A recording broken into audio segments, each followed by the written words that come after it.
No interior de São Paulo, cada haste de rosa carrega muito mais do que cor e perfume. São dias de paciência, cuidado e artesania.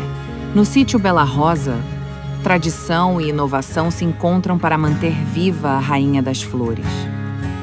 É uma cultura assim, que tem muitos desafios. É a questão do clima, é a questão da mão de obra, é a questão de como você diminuir o estresse da planta para você usar o mínimo possível de controle químico. E desafio sempre vai ter. Talvez se eu tivesse em outro setor também eu teria outros desafios. A história do Bela Rosa começa em família. Tiago Shima cresceu entre rosas. O pai foi gerente de produção em Atibaia. O caminho parecia outro. Estudou tecnologia e sistemas. Mas, em casa, as conversas sempre giravam em torno de uma mesma questão. Como conhecer a planta em profundidade? Eu lembro que eu conversava bastante com meu pai. E daí ele falava, Tiago, tem que observar a planta, não tem como a gente produzir só baseado em dados. Assim. Eu lembro que quando eu tinha a oportunidade de andar com meu pai na produção, ele olhava a planta e falava, ei, Tiago, o que você acha? Eu falava, não acho nada, pai, a planta tá aí, né? A rosa tá aí. Com o passar do tempo, né, a gente começa a desenvolver um olhar diferente, né, para a planta, né? Em 2011, a família inicia seu próprio cultivo em Minas Gerais. Vieram os erros, o aprendizado e também a perda precoce do pai. Tiago assume o sítio e toma a primeira decisão que mudaria tudo: buscar a Cooperflora. E ali, para mim, é o primeiro divisor de águas. Né? É onde eu começo a ter número, a ter dados, né? Então, como eu falei que eu sou da área de computação, então aquilo ali para mim foi um prato cheio, né? Aí comecei a planejar, então vou vender, né? E vou faturar tanto, vou construir estufa e o sítio dobrou de tamanho. A rosa pede tempo e disciplina. No verão, ciclos rápidos. No inverno, cada haste leva até 70 dias. E não há atalhos. Cada corte define a qualidade do próximo florescimento. A natureza, em primeiro lugar, as plantas não são máquinas, né? Elas são seres vivos. E o tempo dela é completamente diferente do tempo humano. E geralmente, no tempo do verão, para algumas variedades, né? Aqui na região de Bragança Paulista, né? A rosa spray aqui, vamos colocar aí 50, né? 52 dias, que ela é um pouco mais lenta do que a rosa normal. Talvez uma avalanche aqui, a depender do clima, com 42 dias, uma samurai aí 45. E no inverno isso alonga bastante.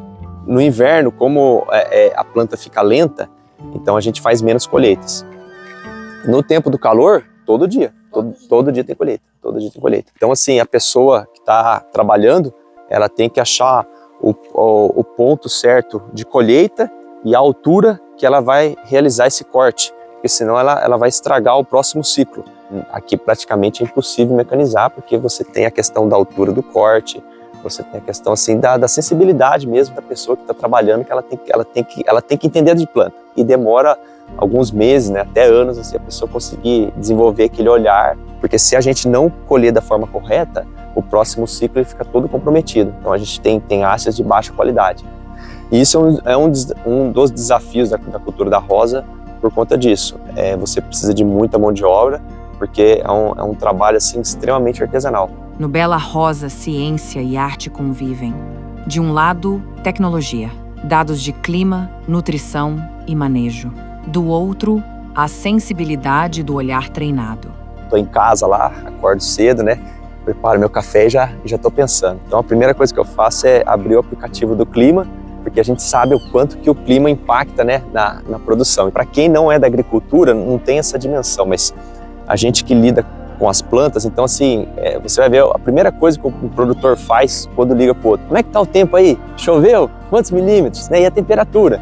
E é engraçado, porque, nossa, né, que assunto chato, toda vez só fala disso, mas porque pra gente impacta demais. Embora a gente tenha, assim, bastante dados, né, a gente estuda o clima, estuda a planta, a fisiologia, nutrição, tem toda essa parte científica, mas a produção de rosas é uma arte. Quando você olha um quadro, por exemplo, para quem não está preparado, ele não consegue interpretar os sentimentos que o autor, o pintor, quis transmitir naquela pintura. Esse é um cuidado que se estende entre todas as mãos que cruzam o caminho da rosa. Cada colaborador é parte fundamental de um mesmo propósito. Eu me chamo Tereza, eu trabalho com flores há 25 anos, mas aqui com o Thiago, vai fazer 12 anos que eu estou trabalhando aqui para ele. Essa área mesmo, tipo assim, a gente que formou. Começou a plantar, né, os cavalos, depois veio o enxerto, a gente que formou e hoje tá assim, né? Então aqui a gente começou desde o início aqui com o Thiago, né? Tipo, foi o meu primeiro serviço até hoje, não trabalhei com outra coisa, só foi com flor. A flor para mim, graças a Deus, né, que é o ganho, né, da gente, a gente, né, ganha o pão de cada dia, né? E flor para mim é vida, vida que alegra outras vidas.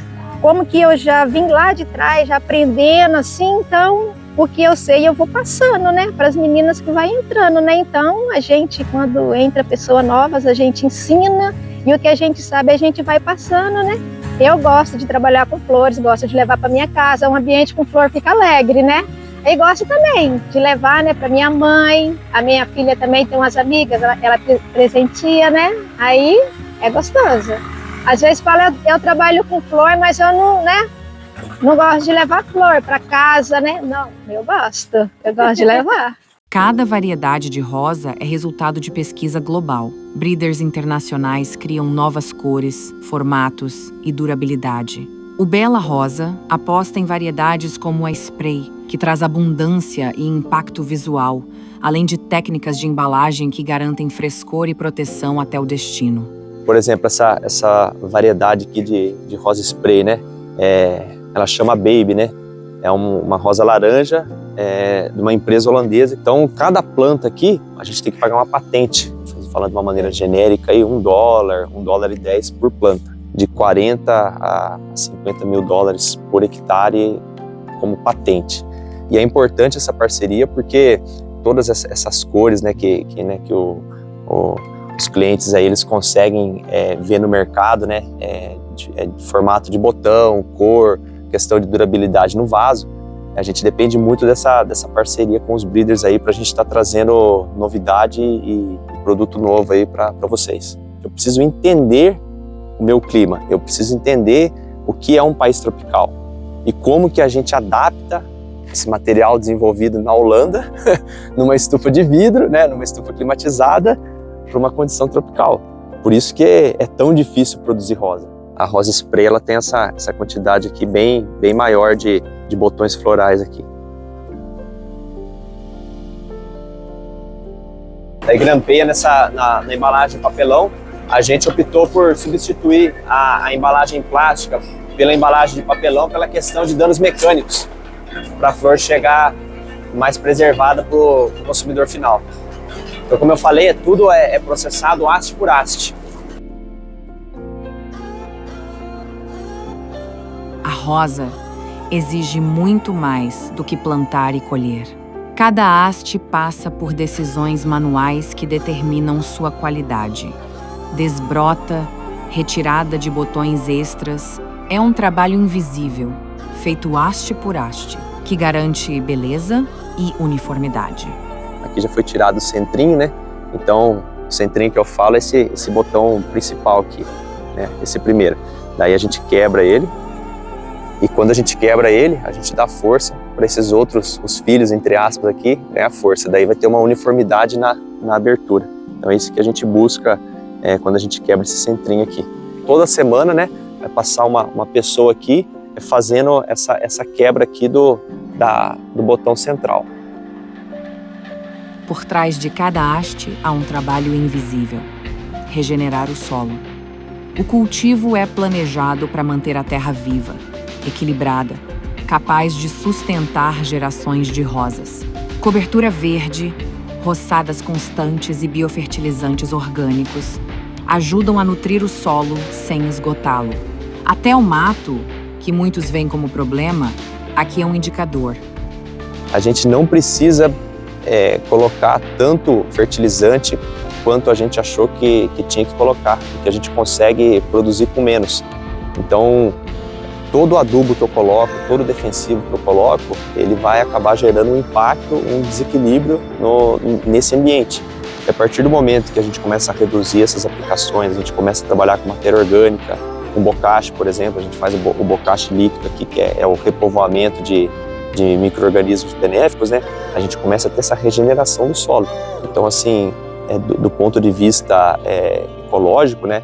A cultura da rosa, quando ela é trabalhada nesses termos aqui, ela realmente ela é bem sustentável nesse sentido que você consegue produzir na mesma estufa aí por 30, 40, 50 anos aí sem estragar o solo. O solo, rapidamente, ele perde a sua estrutura se ele fica descoberto. Então, assim, aqui a gente tem vamos dizer assim, um banco gigantesco de sementes, né? Então, qualquer condição favorável de umidade aí, o solo já fica cheio de mato, né? Então, aqui a gente tenta trabalhar um pouco mais com roçadeira e menos com herbicida, no sentido de manter essa condição de solo tipo de floresta, né? Então, como que eu vejo, né, se o solo está bom ou não, né? Essa questão de observar que tipo de mato está nascendo, porque o próprio mato já é um indicador de como que está a saúde do meu solo, e principalmente essa questão como que está o cheiro do solo, né? Se você chegar perto assim do mato ou você colocar a mão na terra, você vai sentir um cheiro, né, de uma fermentação adocicada, né? Então quer dizer que tem bastante bactéria boa, bastante micro-organismo bom. Se eu não tenho um solo bem arejado, né, bem floculado, o que acaba acontecendo, né? A gente não consegue ter uma boa produção. Então essa questão da gente conseguir manejar bem o solo, ele é fundamental para a gente ter uma planta mais saudável, né? E a terra tem que ter esse cheiro gostoso, senão o solo tá estragado. No Bela Rosa, cada rosa é mais do que produto. É história, tempo, paciência. Um clássico vivo que atravessa gerações e continua a surpreender. Conforme a gente vai ganhando experiência, vai olhando outras produções, outras culturas, né, em outros locais diferentes, toda vez que a gente volta aqui, eu já não sou mais aquela pessoa, né, porque eu vivi outras experiências. Você começa a observar e tem coisa que você fala, olha, não está legal. E esse feeling, esse tato, demora bastante. A gente brinca assim que o produtor é muito solitário, porque ele não tem assim muito com quem conversar, assim, porque ele tem que saber um pouquinho de cada coisa. E tem horas assim que fala, poxa, o produtor parece que meio que viaja na maionese, né? Fica pensando umas coisas aleatórias e ele tenta um sistema de produção, depois ele tenta outro. Então assim, uma coisa que eu gosto muito é essa liberdade para criar.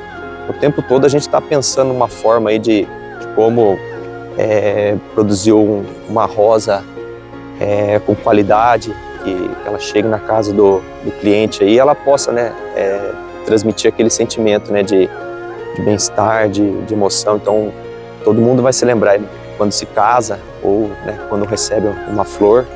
Até a gente que trabalha com flor e vê flor todo dia, né, às vezes a gente vai numa exposição, a gente vai para o Olambra, e a gente não continua se encantando, né, mesmo trabalhando e vendo flor todo dia, né. É uma coisa assim que tem muito a ver com a nossa própria identidade, né. A flor acabou se tornando parte da nossa vida.